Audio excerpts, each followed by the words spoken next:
On May 2, 2014, something tragic happened. A man named Nigel Stepney left his car, walked onto the M20 highway in Kent, and faced an oncoming lorry, ending his life.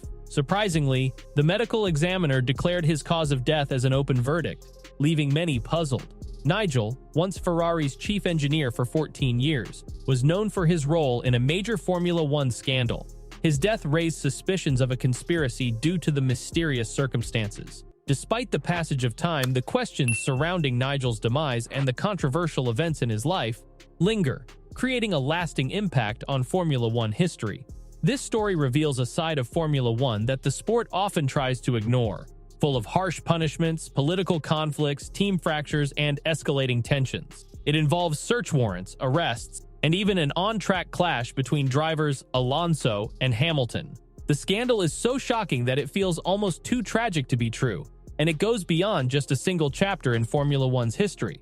To truly grasp why events unfolded the way they did, we need to rewind to the McLaren era, specifically under the leadership of Ron Dennis. The most successful period in McLaren's history started in the 1980s when Project 4 Racing merged with Ron Dennis. Under the guidance of iconic drivers like Senna, Prost, and Lauda, the team secured 7 championships. In the early 1990s, with the legendary Ayrton Senna behind the wheel, McLaren seemed poised for continued success in Formula One. However, Ron Dennis faced challenges during this golden era. McLaren struggled for nearly a decade, with obstacles such as Williams' ascent fueled by Adrian Newey's innovations and the sudden departure of Honda, leaving McLaren in search of a new engine supplier. After facing setbacks with Renault and a failed alliance with Peugeot in 1994, McLaren was in a tough spot. Their fortunes changed in 1995 when they joined forces with Mercedes. The real turning point came in 1997 with David Coulthard's victory in Australia, marking a comeback after a challenging 1996 season. The addition of Adrian Newey in 1998 and 1999 led to 2 consecutive Constructors' Championships. Little did McLaren know that these victories would be their last for a while. Ferrari, Renault, and Fernando Alonso dominated the following years, leaving McLaren struggling to regain their former glory. Adrian Newey's departure in 2006 added to their woes. Ron Dennis, determined to restore McLaren's supremacy, prioritized a competitive car and a stellar driver lineup. Fernando Alonso, a 2-time world champion, and the promising Lewis Hamilton became the key players. However, the road to success faced an unexpected obstacle: the Spygate controversy involving Nigel Stepney, Mike Coughlin, Trudy Coughlin, and an unwitting photocopying shop employee. Stepney, former chief mechanic at Ferrari, sought promotion and believed he deserved it. As the Schumacher era at Ferrari concluded in 2006, McLaren faced challenges but remained focused on rebuilding with Alonso and Hamilton at the forefront. He wanted to make Ferrari great in F1, thinking it was his job. But broken promises made him sad, pushing him more. Following his remarks, Ferrari made an announcement about Nigel Stepney's new position as the head of team performance development.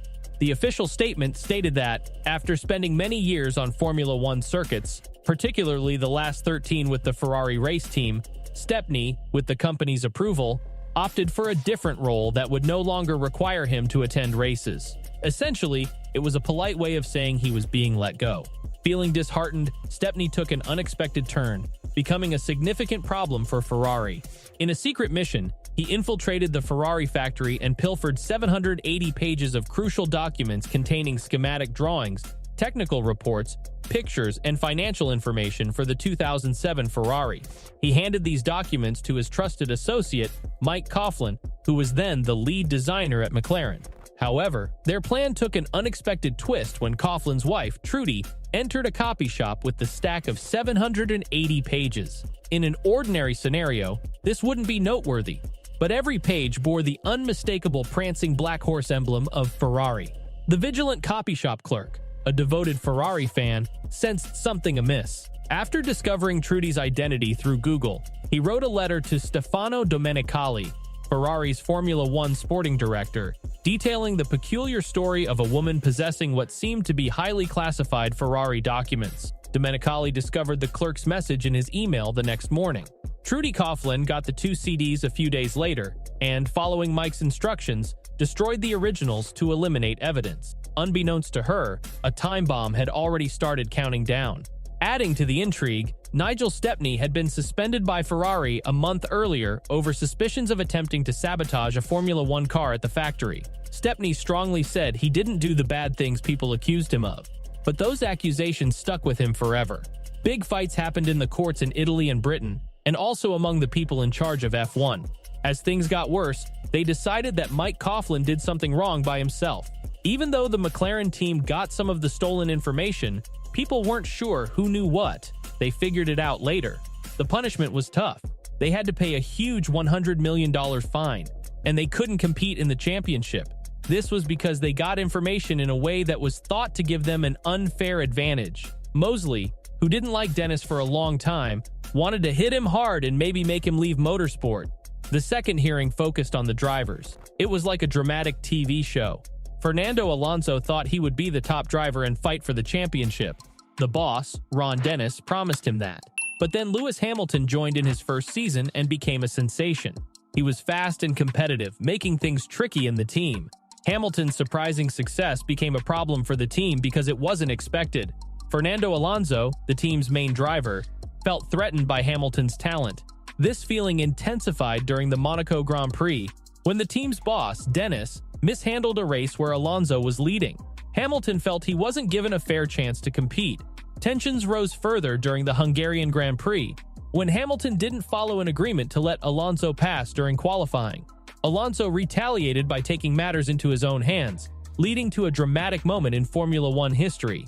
Ron Dennis was really mad, and on race day, August 5th, Alonso got a 5-place grid penalty. Things got so heated that Alonso confronted Dennis in his motorhome. Rumor has it Alonso threatened to reveal emails involving McLaren's test driver, Pedro de la Rosa, and the controversial Coughlin to the FIA. Max Mosley later said Dennis downplayed the threat, saying there was nothing to worry about. Dennis made a big mistake. He didn't realize how serious the situation was, and he didn't understand how determined his star driver, Alonso, was. Alonso's threats were real, and a huge scandal in sports was about to explode. On September 5, 2007, the FIA, the organization overseeing Formula One, surprised everyone by saying they found new evidence in the case. Instead of a normal appeal hearing, they decided to reopen the entire case on September 13th. The smoking gun turned out to be a bunch of emails from drivers, including Alonso, sent to Bernie Ecclestone, who controlled the commercial rights of F1. Alonso had acted on his threats, and the FIA called in Alonso de la Rosa and Lewis Hamilton for questioning. They were promised protection if they were honest. On September 13th, the crucial hearing happened. Everyone involved waited nervously for the decision. It was a devastating shock for McLaren. They were kicked out of the 2007 Constructors' Championship, and they had to pay a whopping $100 million fine. Inside McLaren, things were falling apart. Alonso had already started plans to join Ferrari in 2008, leaving McLaren in chaos. Despite all the drama, thanks to support from Ecclestone and cooperation from the drivers, Hamilton and Alonso kept their points in the Drivers' Championship, keeping the title race alive. The whole situation was a mess, and McLaren had a tough road ahead. In the McLaren garage, tension rose during the Chinese Grand Prix as Hamilton led by 12 points over Alonso. Despite starting at the front, Hamilton accused the crew of tinkering with his tire pressure.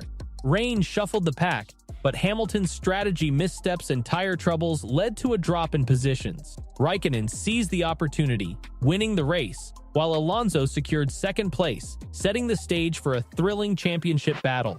In Brazil, Hamilton maintained a slim lead, fueling excitement among fans. McLaren faced scrutiny with an assigned FIA representative, responding to concerns about unequal treatment. The race started with Hamilton slipping to third and facing unexpected gear issues on lap 8, adding an unexpected twist to the championship showdown. Despite a valiant effort and an impressive season, Hamilton's hope for a championship was shattered. Even McLaren's strategic skills couldn't save the day. Kimi Raikkonen seized victory, leaving Fernando Alonso in third place. McLaren's unusual mistakes puzzled many. The FIA closed the investigation into McLaren's 2008 chassis in December, adding to the intrigue. Maybe the strongest sign that McLaren messed with Hamilton's car was in 2012. When asked about Spygate, he hinted at it. This hinted that Dennis and McLaren were playing a strategic game, trying to manipulate things so that the FIA would stop investigating their 2008 car. Right after the 2007 season, when McLaren was already in trouble, on December 11, 2007, they accused Renault of having important information about their 2007 car. A hearing was set for December, and on December 6, 2007, Renault was found to have broken the sporting code. But unlike McLaren, they didn't face any penalties, and the reasons for that were not fully explained. At the same time, an Italian court was dealing with the Spygate issue at its core, involving Nigel Stepney. The court decided Stepney should spend 1 year and 8 months in prison for sabotage, industrial espionage, sporting fraud, and attempted serious injury. The FIA also said teams shouldn't hire Stepney without thoroughly checking his background. After the Spygate fallout, Stepney didn't continue in Formula One and only worked in motorsports for a few more years. Sadly, on May 2, 2014, he was hit by a lorry on the M20 highway, and it seemed to be intentional. What could have led him to do this? Did the Spygate fallout haunt him, or were there darker reasons? Unfortunately, only Stepney could have answered those questions. For the teams involved, the consequences were more significant and lasted longer than expected. Back when McLaren and Mercedes were buddies, things went south for Mercedes, costing them a hefty $40 million. The trouble escalated when Ron Dennis decided to go rogue and create McLaren's second road car, the MP412C, against Mercedes' wishes. In 2009, McLaren faced a tough year with their least competitive Formula One car, ending in a disappointing season as Brawn snatched the championship title. Mercedes, dreaming of their own team and more control, needed McLaren's nod due to their exclusive alliance, which they got. The real game changer came in 2014 when Mercedes started dominating. Post-2010, McLaren wasn't Mercedes' only focus, and by 2013 their competitive standing dwindled. Losing Mercedes engines in 2015 marked the start of McLaren's chaotic partnership with Honda. The stormy journey ended in 2017 when Ron Dennis, McLaren's key figure, was ousted.